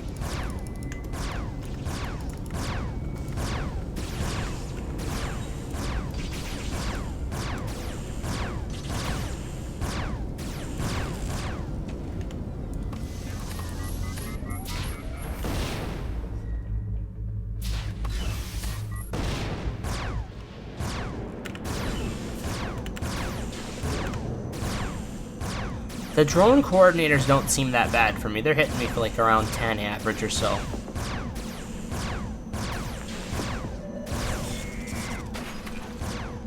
No boxes down there. Now, defenders, on the other hand, are hitting mostly straight burn damage.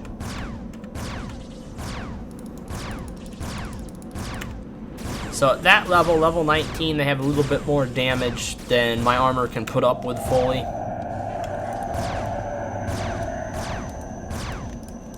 So I average like a 25 damage hit from them, and then if I get close enough on a warrior, they start hitting me for over 40 because they got the sword.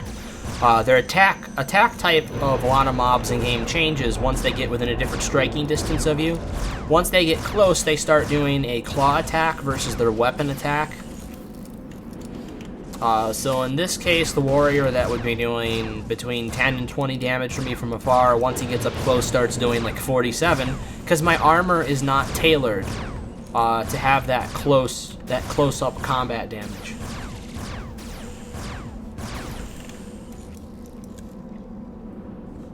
I'm actually doing really good on skills right now.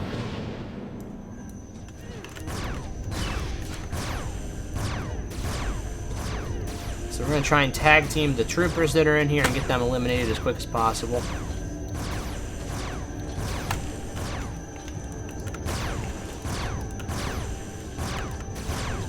As long as this bastard stays back, I'm okay.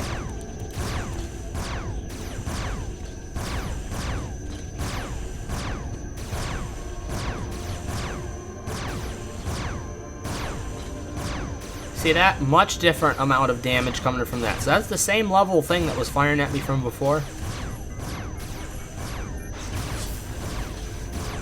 But since he's using that laser attack instead, it's significantly less damage.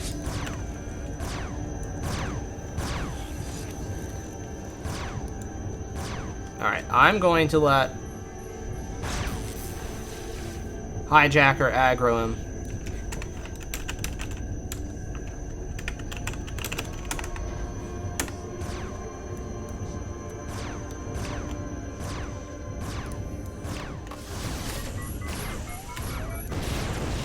So Hijacker goes for the big bastard, draws his aggro, and I'm going to slowly take out his two bodyguards. So this boss battle is the first one that's more involved. So now we don't just have that boss, we got these two little guys here that are protecting him. So when you have three sources of firepower coming in at you and you're not properly prepared, that's when things start to get dangerous.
I didn't see any item loots, but I wasn't able to check.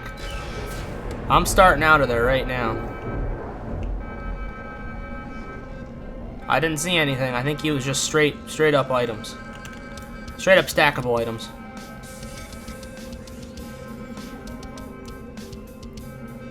How am I getting that chain of deflex? Sometimes in beacons, it seems like by some of the mobs you just don't get hit as much. To be honest, beacons are a little wonky, but then sometimes you'll take 4 hits to you'll take like 10 hits in a row, and then you'll take a string of crits, so. I'm not using anything on my armor. I'm just using normal Makita armor. So I don't have any of those things that adds the extra dodge in and stuff like that, like the adjusted Vigilante armor. The SG, I think the SGA Vigi has it too.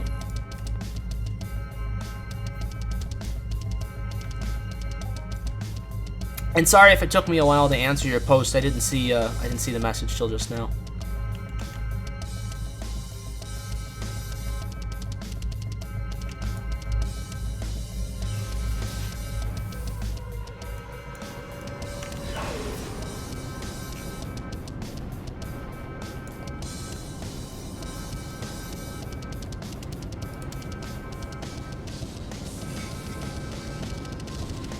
I forgot if there was any up here or not. Let's go take a look.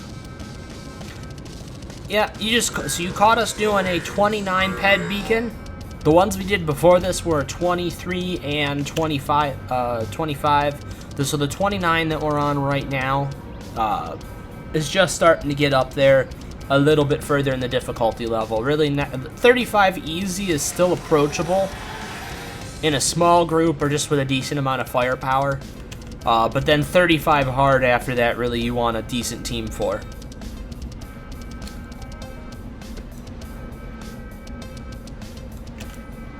And then for 39s especially, I mean, holy shit, there's a ton of boxes over here. There's a lot of boxes in this corner.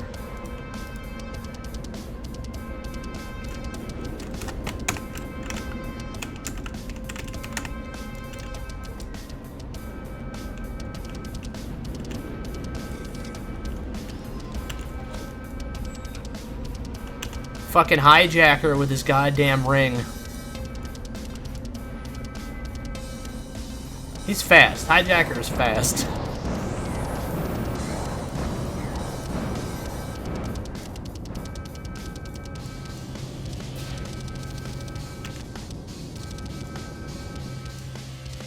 What are we at? We're at 14 right now?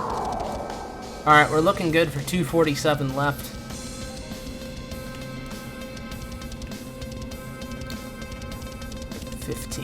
Alright, he's going that way, so that means I might go up. Nope, nothing in there to slow him down. Alright, so if Hijacker's going the top route, that means I'm just going to keep on running straight.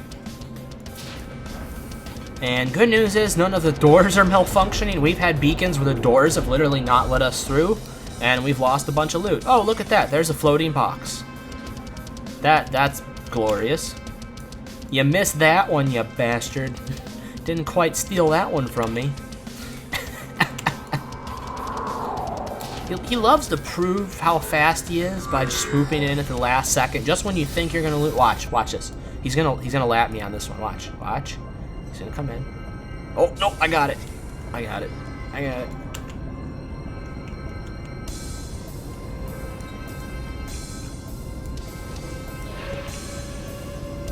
20. I don't see anything here. It's probably in room 1.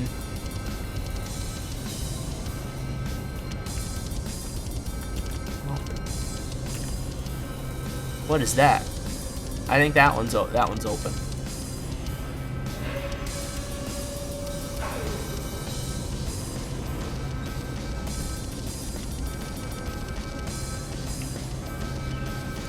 Alright, we got just over a minute now. We have that 20 boxes, still missing one.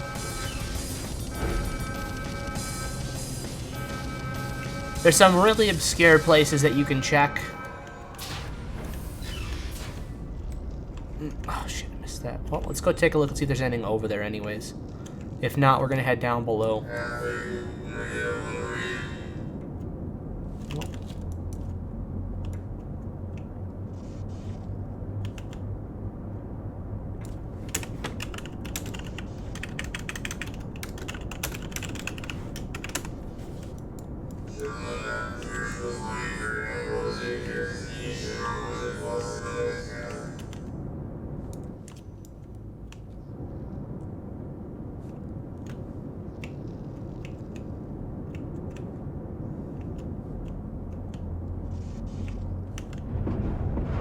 Crap.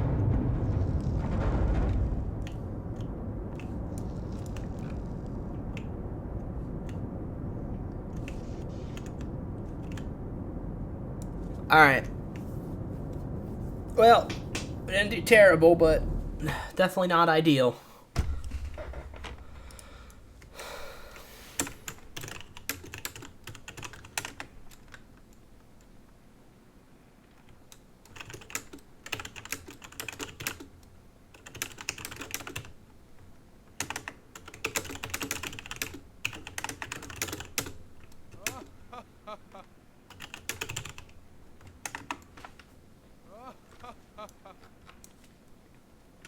Alright, well, that is the end of beacons for tonight. I'm tired as all hell. I haven't gotten a lot of sleep this week, or else I do more. So anyways, if you liked what you saw, we're going to be doing some again soon. I'm probably going to be on this weekend actually going out to the Defenders if the robot event is still going on outside the beacons, because I want to try and just get my laser sniper up to 29 and then get it to 30 as fast as I can from there. That's my goal, is to get the level 30 laser sniper so I can finally unlock that serendipity. But anyways, I hope everybody liked what they saw. It was nice seeing everybody. Flip-Flop was good seeing you. Lisa was excellent seeing you. Razorcrom, thanks for stopping by, man. Really appreciate it. If you like what you saw, make sure you follow. Following helps the channel a ton. We really love all the support. And also, if you can follow on our... What is it? You got to sign up on our Discord page. You can get a link straight from our Twitch page to our Discord, and it lets you know what times usually we're going to be streaming. I usually post a little bit before a stream when we're going to be going live. So it gives you a little bit of heads up, and sometimes we even post a tentative full week schedule on there. So that's just something to think about. We frequent the Discord quite a bit too. There's quite a few of us on there. I think there's over 20 of us on there right now. But at any rate, everybody have a good night, and I hope to see you all again soon. Quiet, Flip-Flop, darn you. Anyways, good night, guys.